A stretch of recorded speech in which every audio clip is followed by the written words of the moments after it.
Hi అండి, అందరికీ నమస్కారం. Welcome to my channel. ఈ వీడియోలో వాలంటీర్ల సేవలు చాలా అవసరము. పూర్తి వివరాలను ఈ వీడియోలో తెలుసుకుందాము. వీడియోని ఎక్కడే కానీ స్కిప్ చేయకుండా చివరి దాకా చూడండి, అప్పుడే పూర్తి ఇన్ఫర్మేషన్ అర్థమవుతుంది.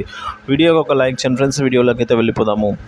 ఎన్నికల ముందు టీడీపీ, జనసేన, బీజేపీ నేతల మాటలకు అధికారంలోకి వచ్చాక వారి వైఖరి ఎక్కడా పొంతన లేకపోవడంతో రాష్ట్ర వ్యాప్తంగా వాలంటీర్లు అయితే తీవ్ర నిరాశలో కొట్టుమిట్లాడుతున్నారండి. ఆయా పార్టీల నేతలు చేస్తున్న ప్రకటనలు, ప్రభుత్వం తీరు చూస్తుంటే తమ భవిష్యత్తు అగమ్యగోచర ఉందని వారు గగ్గోలు పెడుతున్నారు. ఎన్నికల ముందు కొందరు రాజీనామా చేయగా ప్రస్తుతం రాష్ట్ర వ్యాప్తంగా దాదాపు 2,66,000 మంది వాలంటీర్లు ఇప్పటికే విధుల్లో కొనసాగుతున్నారు. కానీ కూటమి ప్రభుత్వం వచ్చాక వారికి జూలై 1న చెల్లించాల్సిన వేతనాలు ఇప్పటికీ అందలేదు. పైగా నిధులు చెప్పడం లేదండి, విధులు కూడా అంటే పని ఏమీ చెప్పడం లేదు. స్థానిక ఎమ్మెల్యేల మౌలిక ఆదేశాలతో డీడీఓలు వాలంటీర్ల గౌరవ వేతనం బిల్లు పెట్టడం లేదని అయితే వాలంటీర్ల సంఘాల్లో ప్రచారం జరుగుతోంది.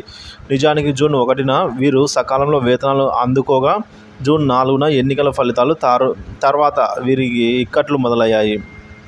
దీంతో జూన్ నెల గౌరవ వేతనాలు ఇప్పటి వరకు వాలంటీర్లకు అందలేదు. అలాగే రేపు ఆగస్టు 1న చెల్లించాల్సిన వేతనాలకు సంబంధించిన ప్రక్రియను కూడా చాలామంది డీడీఓలు తత్సారం చేస్తున్నారని అయితే ఈ సంఘాలు ఆరోపిస్తున్నాయి. సో విధులు అప్పజెప్పని సర్కార్ అండి. మరోవైపు కూటమి ప్రభుత్వం అధికారికంగా వాలంటీర్లకు ఎలాంటి విధులు కూడా అప్పజెప్పడం లేదని వారు అంటున్నారు. గత 5 ఏళ్ల పాటు రాష్ట్రంలో పెన్షన్ పంపిణీ వీరు ప్రతి నెల టాంచన్గా 1వ తేదీ తెల్లవారుజామునే లబ్ధిదారుల ఇళ్ల ముందుకు వెళ్ళి అందించగా చంద్రబాబు సీఎంగా బాధ్యతలు చేపట్టిన తర్వాత జూలై 1న వాలంటీర్లతో కాకుండా గ్రామవార్డు సచివాలయ సిబ్బంది ద్వారా అయితే పంపిణీ చేసింది.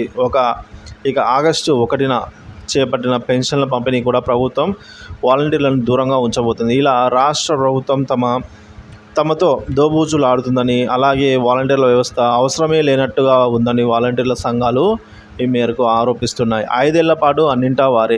వాస్తవానికి గత 5 ఏళ్లలో వాలంటీర్ల సేవలు కేవలం పెన్షన్ల పంపిణీకే పరిమితం కాలేదు.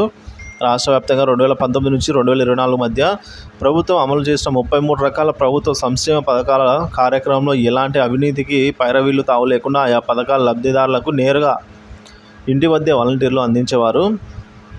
గ్రామాల్లో ప్రభుత్వ ఆఫీసులలో ఎవరికి ఏ పని ఉన్నా వాలంటీర్లు వారికి దిక్సూచిగా పనిచేశారు. ప్రభుత్వం ఏ పథకం అమలు చేసినా వీరే ఇంటికి వెళ్ళి ఆయా పథకాల గురించి వారికి వివరించి అర్హులను గుర్తించి అవి వారికి అందేలా ఎంతో తోడ్పడ్డారన్నమాట. కరోనా వంటి అత్యంత విపత్కర పరిస్థితులలో వాలంటీర్ల సేవలను ఎంత చెప్పుకున్నా తక్కువే అని చెప్పచ్చు. అప్పట్లో రాష్ట్ర వ్యాప్తంగా ప్రతి నెల 2 విడతల చొప్పున ఫీవర్ సర్వేను విజయవంతంగా పూర్తి చేసిన కరోనా నియంత్రణలో కీలక భూమిక పోషించారు. కానీ ప్రస్తుత ప్రభుత్వం అన్నీ మర్చిపోయి పెన్షన్ పంపిణీ నుంచి వారికి దూరం పెట్టింది. ఆ కార్యక్రమానికి వారు అవసరమే లేనట్టుగా వ్యవహరిస్తోంది. ఇక ఆందోళనలో బాటలో వాలంటీర్లు అండి. ఇదిలా ఉంటే తాము అధికారంలోకి వస్తే వాలంటీర్ల వ్యవస్థను కొనసాగిస్తామని ఎన్నికల ముందు చంద్రబాబు హామీ ఇవ్వడంతో పాటుగా వారి గౌరవ వేతనాలు 5,000 నుంచి 10,000కు పెంచుతామని అరచేతిలో వైకుంఠం చూపించారు. కానీ ఎన్నికల్లో గెలిచాక టీడీపీ, జనసేన, బీజేపీ కూటమి నేతల్లో తమ పట్ల స్పష్టమైన వ్యతిరేక భావన కనిపిస్తుందని అయితే వాలంటీర్లు ఆవేదన చేస్తూ ఉన్నారన్నమాట. ఇక రాష్ట్రంలో ఎన్నికల నోటిఫికేషన్ ముందు పనిచేసిన వాలంటీర్లందరినీ కొనసాగించడంతో పాటుగా తమకు జూన్ నెల గౌరవ వేతనం బకాయిలు చెల్లించాలని డిమాండ్ చేస్తున్నారు. సో ఈ విధంగా రాష్ట్ర వ్యాప్తంగా వాలంటీర్లు కలెక్టర్లకు వినతి పత్రాలు కూడా అందజేశారు.